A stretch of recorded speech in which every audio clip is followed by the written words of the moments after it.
The year was 1998. Nigeria was on the brink of democracy after years of military rule. The air across the southwest carried a mixture of hope and fear. Political rallies filled the streets, markets whispered of change, and yet, in smaller towns, ancient traditions still gripped daily life.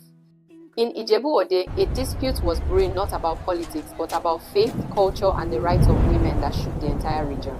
Pastor Adebimpe Fadeyi sat quietly on the edge of her bed in her small bungalow. She had been a widow for 10 years, raising 2 children while serving the church that her late husband once led.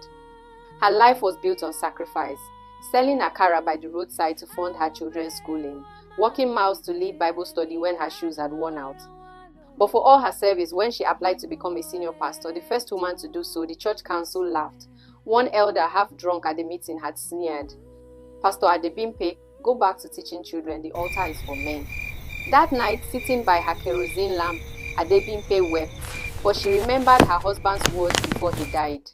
"Bimpe, you are stronger than they know. My love, Never let anyone cage remember your calling." Her tears even dried, in the darkest night, replaced with resolve. the stars She would still fight shine. not just for herself, but for every woman told no when she was called to lead. Modupe Akinwale, a 31-year-old barrister, was the daughter of a cocoa farmer from Oyo State. Her father died when she was 15, leaving her mother to raise 5 children. Modupe's brilliance in school earned her a scholarship to the University of Ife, where she studied law. She became known as the Iron Mouth of Ibadan, a young woman unafraid to confront older lawyers beneath her strength was pain. Her mother had been denied land rights after her father's death because the family elders claimed a woman cannot inherit. Watching her mother beg relatives for farmland edged a wound Modupe carried into adulthood. When Pastor Adebimpe's case reached her desk, she saw not just a client, but her own mother's silent dignity. She vowed, "I will not let history repeat itself." The trial opened in August 1998 at the old colonial courthouse in Ijebu-Ode, a relic of British rule with cracked walls and wooden benches polished by decades of trials. On one side, Adebimpe sat in plain white iro and buba, clutching her one Bible. Beside her was Modupe, head held high, aso oke gele tied, like a crown. Across the aisle sat Chief Oladipo Adebanjo, the wealthy church patron who swore the case would never succeed.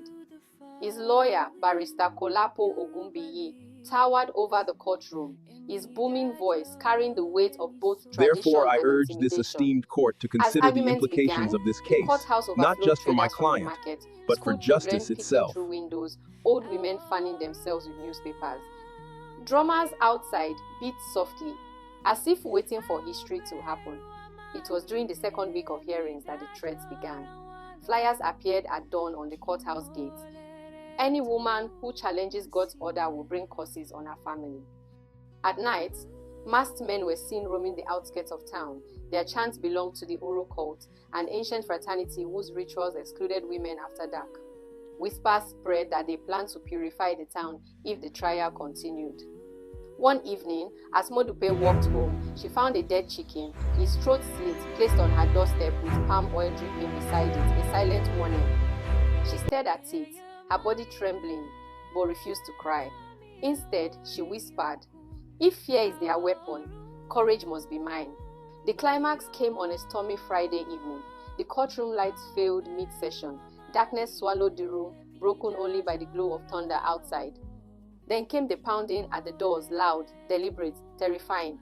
The masked men chanted outside, their voices vibrating through the wooden walls. Torches waved through the windows. Someone shouted, "Stop this trial, or Ijebu will know sorrow." Inside, women clutched their children. Adebimpe whispered prayers under her breath. Barrister Modupe rose, phone flashlight in hand, her voice cutting through the chaos.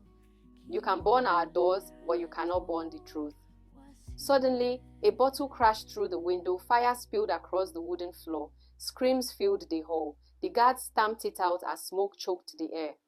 But then, from a distance, came the piercing sound of police sirens. Trucks roared into the compound, scattering the Oro cultists into the night forest. The trial resumed, though the smell of smoke lingered. Justice Kehinde Oyebanji, the lone woman judge on the panel, refused to adjourn. Her voice was steady. "This court will not be threatened into silence. The law must stand." 1998, Judgment Day, the entire town shut down. Market stalls closed, schools dismissed early, and villagers swarmed the courthouse. Justice Kehinde read the ruling slowly, her Yoruba accent deliberate. No tradition, no matter how old, may stand against the constitution of this land. Pastor Adebimpe Fadeyi has the right to be considered for senior leadership. Equality is not rebellion, it is justice. The courtyard erupted. Women wept openly. Drummers broke into wild rhythms. Children danced barefoot on the wet sand. Chief Oladipo stormed out in rage, muttering, "This is the end of our order." But for the women of Ijebu Ode, it was the beginning of something new. Years later, in 2003, Pastor Adebimpe stood at the pulpit of her church, now officially recognized as senior pastor. Her once humble congregation had doubled in size, many of them women who had never imagined a female voice leading prayers. Barrister Modupe had become one of the youngest women appointed to the Court of Appeal in Ibadan. On her desk, she kept a small photo of her mother standing proudly at their cocoa farm, smiling. One evening after service, a little girl tugged at Adebimpe's robe.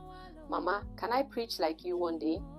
Adebimpe knelt, tears filling her eyes. "Yes, my daughter, preach, lead, fight for justice, even when thunder shakes the ground."